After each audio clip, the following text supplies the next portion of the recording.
In this techno-crazy, information-hungry world, this is going to be absolutely indispensable. In fact, all knowledge since time began can be accessed on it. You can use it anywhere. Office, home, on the beach, by the pool. It won't interfere with navigational systems on aeroplanes and is unaffected by security X-rays.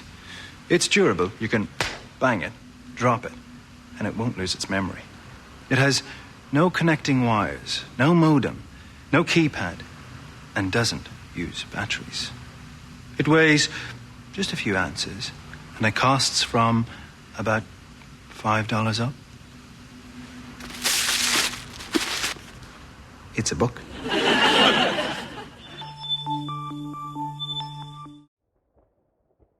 What the heck happened to Borders? Anyone remember Borders? Maybe some of you remember Borders.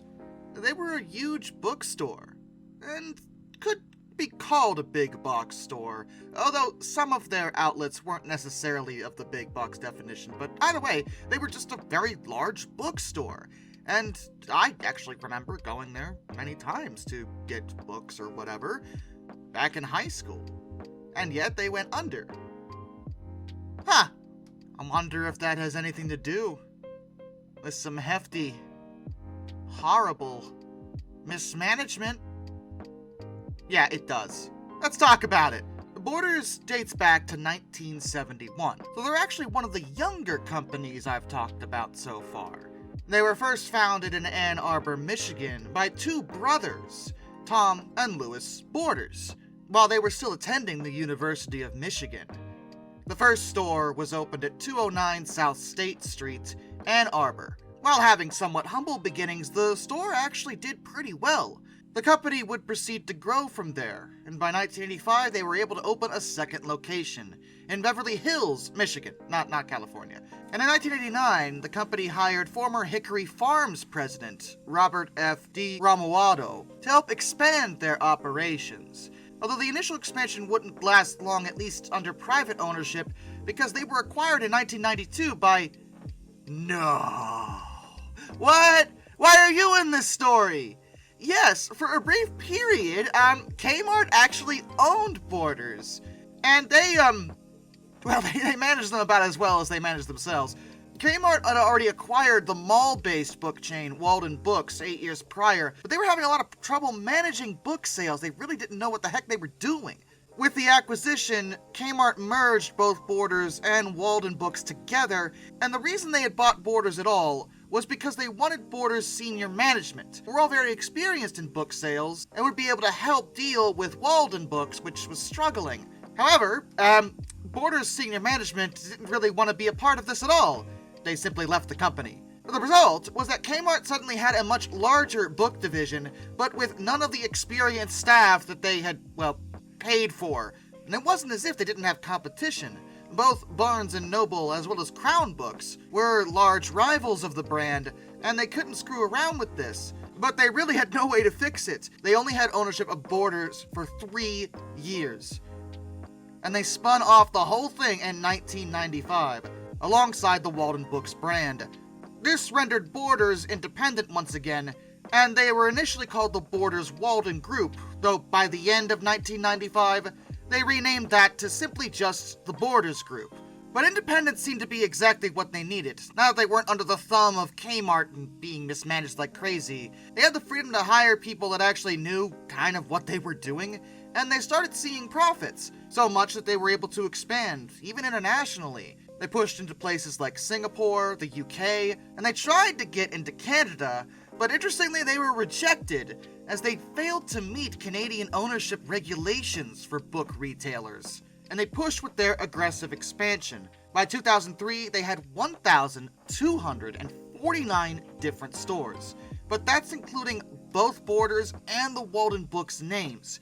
And this, I think, is their first real mistake here. They decided to utilize both brands, which, look, they're both bookstores. You don't want to compete with yourself.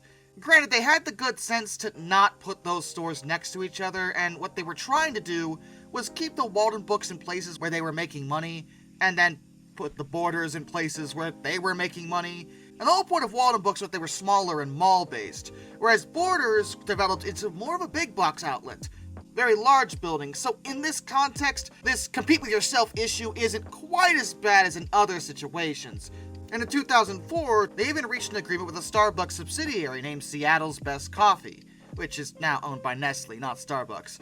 But they reached an agreement to operate cafes in their domestic superstores under the brand name, which was actually a really clever idea.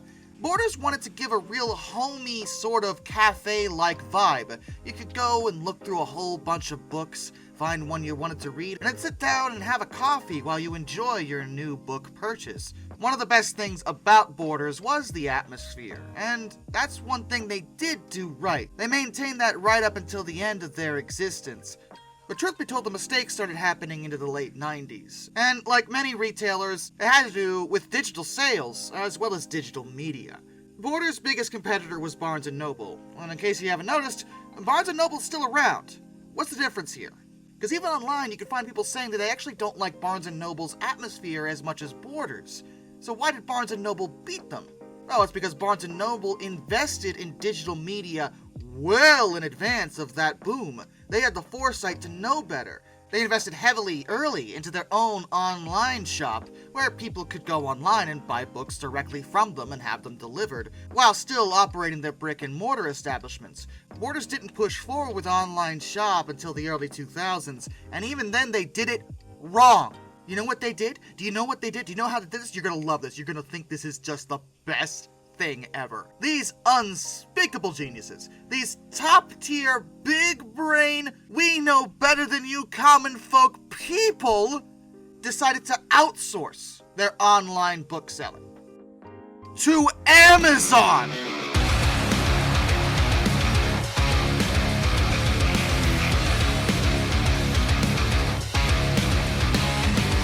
What? Amazon controlled online book selling from Borders from 2001 to 2008. When you went to Borders.com to look for a book you wanted to buy, and you decided to order it, you were redirected to Amazon. The effect here might be obvious to most of you, but in case it isn't, it amounted to the fact that people realized how good Amazon was, and they just started going straight to there to buy books, and skipping Borders entirely. Why would they bother with Borders at all for online sales when Amazon existed? And even the Borders website was telling you to do that. It was the dumbest idea. And as such, their online sales never generated hardly any profits for them because they weren't doing it themselves. Also, they really had a problem with their customer base on the basis that instead of investing in the online stuff and digital media, they decided to push into becoming a multi-purpose entertainment retailer and not just books. Books were their bread and butter, but during the 1990s, they started investing a significant amount of money into CD sales. And by the early 2000s, they had quite a collection. You know, what else happened in the early 2000s that may have made CDs just a little bit not profitable anymore? Boom. That's iPod. I happen to have one right here in my pocket, matter of fact. There it is, right there.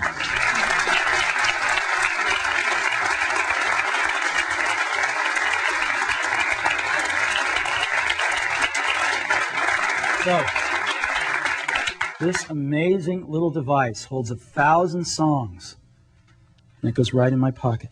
Right! Of course! Digital media strikes again! And the concept of ebooks was also starting to come into the fold. Now, granted, I'm going to defend physical books here, because I do think physical books are always going to have a place, because while other forms of media can be enjoyed equally in digital or physical format, like, does it really matter at the end of the day if you actually hold the DVD in your hand for a movie? Like, it's a movie. A book is different because you're reading it on pages, and you get to turn the pages and feel the paper and the cover and everything. I get it. I'm a published author. By the way, my books are available on Amazon. I usually don't point it out, but since we're talking about books, I figured it'd be a nice little plug for those, since I'm not exactly a successful author and never have been. They're dark fantasies, just so we're clear. They have nothing to do with what I do on this channel. Anyway, the point is, I totally get the benefit of physical books, but even with that, ebooks were starting to become very popular, as were ebook readers. Barnes & Noble, again, saw this coming and developed their own independent ebook reader, the Nook, which I've actually used one of those, and those are really great ebook readers. While the Nook wasn't as popular as something like the Amazon Kindle, it did pretty well for itself, all things considered. Borders wouldn't push their own e-reader into the market, known as the Kobo, until 2010. Now, I never used a Kobo, but based on reviews, it was decent. But, what else was revealed in 2010? It sounds like an interesting year. And we call it the iPad. So,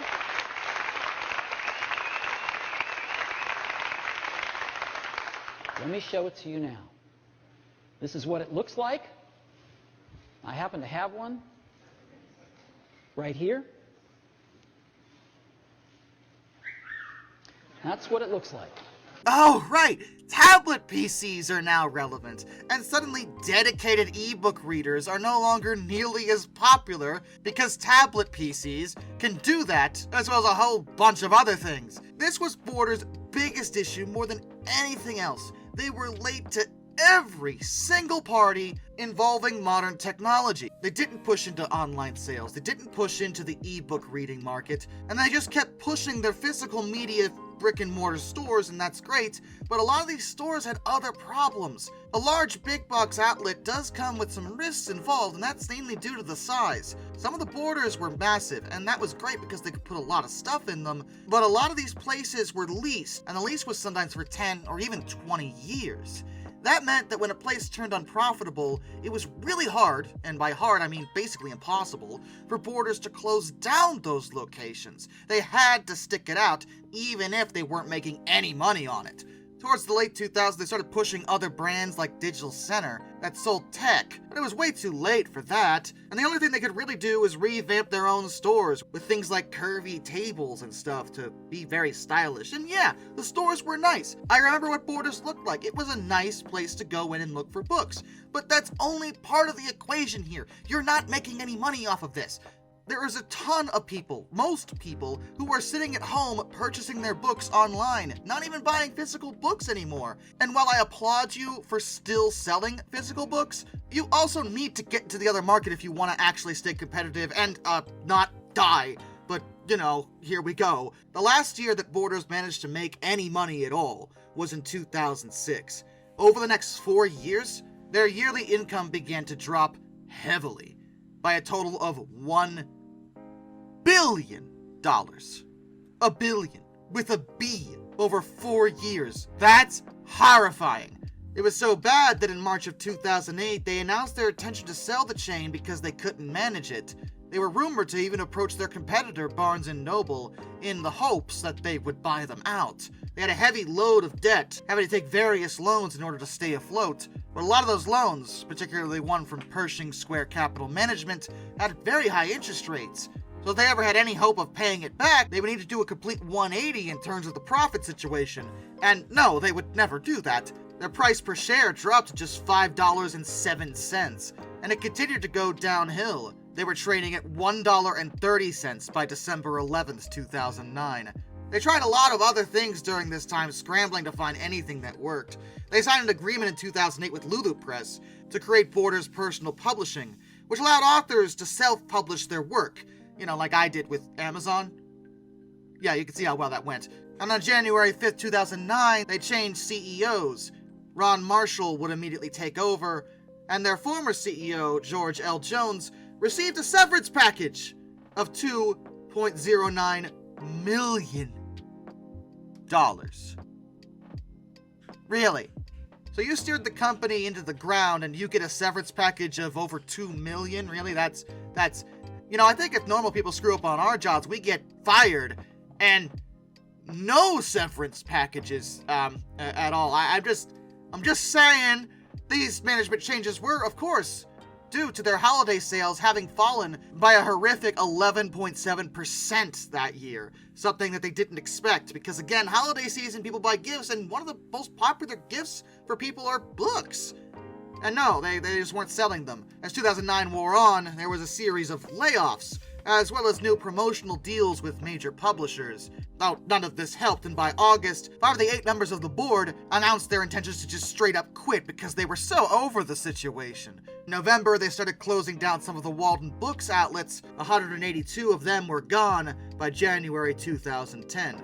And as for the holiday sales for 2009, they were even worse than 2008. Nothing they had done made anything better. And of course, their response to all this was, did you say cut their own pay a bit and take responsibility? No, of course not. Bottom tier employees had their hours slashed in order to save money, because, yeah, of course they did that. Ron Marshall left as CEO at the end of January 2010. And Marshall probably did more damage than people realize, because while he was at Borders, mind you, he was only there like a year, every single top executive resigned, or were actually encouraged to leave, including some who had been with the company for over 20 years. Mike Edwards was appointed interim CEO. Impressively, by the end of March, they were able to pay back one of their major loans, the one from Pershing Square, but they still were in really bad shape. By the end of 2010, Borders started delaying its payment to publishers for inventory they had already gotten. They weren't paying for books they had. And on February 16, 2011, they announced that they had filed for Chapter 11 bankruptcy protection, listing $1.275 billion in assets and $1.293 billion in debts. What? That's... Yo! You all sell books, how is your debt that high? Originally, they planned to close 226 stores, and 2 private equity firms expressed interest in purchasing half of the remaining stores. It was announced on July 1st, 2011 that they'd found a bidder, Direct Brands, that would acquire the assets for $215 million, as well as assuming $220 million in debt. But Borders creditors didn't accept this arrangement. They rejected Direct Brands' takeover bid later that same month. Borders filed for an auction, and the motion was approved, but the bid deadline expired on July 17th, because no one bid. No one. Not a single soul put in a bid to buy Borders. Because of this, they had absolutely no alternative but to liquidate everything. They converted their Chapter 11 to Chapter 7, and on July 22nd, 2011, they started closing their remaining 399 stores in phases. They had going out of business sales, which again was pretty good for the consumer because you could get a lot of books for really great prices during this time, but it was of course no good for Borders. Their business operations ceased in September of 2011. Books A Million would later buy portions of Borders' remaining assets, getting a hold of the leases for 21 stores, primarily in the New England and Pennsylvania area of the United States. The brand is dead worldwide, but there are still a few international Borders stores operating in the United Arab Emirates, Oman, and Malaysia. Those are under different ownership from the original Borders group. Borders Online store, which yes, they did eventually get up and running, way too late for it to matter, closed down on September 27, 2011 at 10:30 p.m. Eastern Standard Time. A banner appeared on their website allowing users to browse, but it directed them over to their competitor's site to complete their purchases, Barnes & Noble, just as their website once directed them to Amazon to complete their purchases. They were the same in death as they were in life, just handing money over to their competition for no reason. Borders customers had until October 29, 2011 to prevent their personal contact and purchase information from being transferred over to Barnes & Noble, who had purchased those assets. Borders is long gone, and I assure you they are not coming back. Where some of the other brands we've talked about might have a chance of resurgence, Borders isn't one of them. They manage themselves so terribly. They refused to invest in the future at all until it was way too late to be competitive in it. They focused only on their physical media, not even entertaining the thought of e-reading, and getting into weird things that had nothing to do with books, like music CDs, which again were then replaced by MP3 players.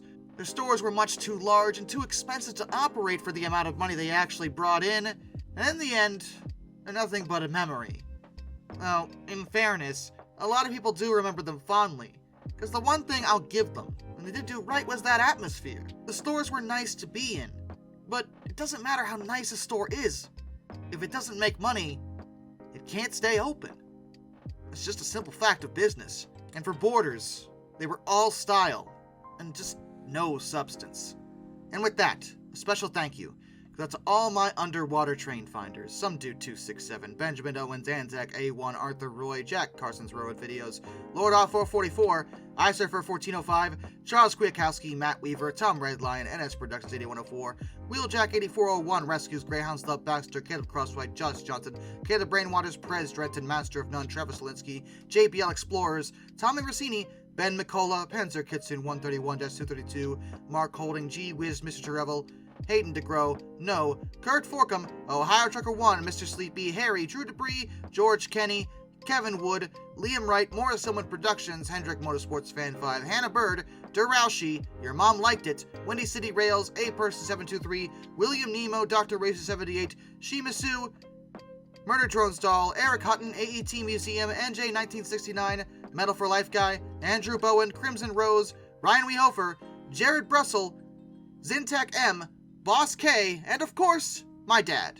Till next time, this is Darkness, and I bid you all a fun farewell.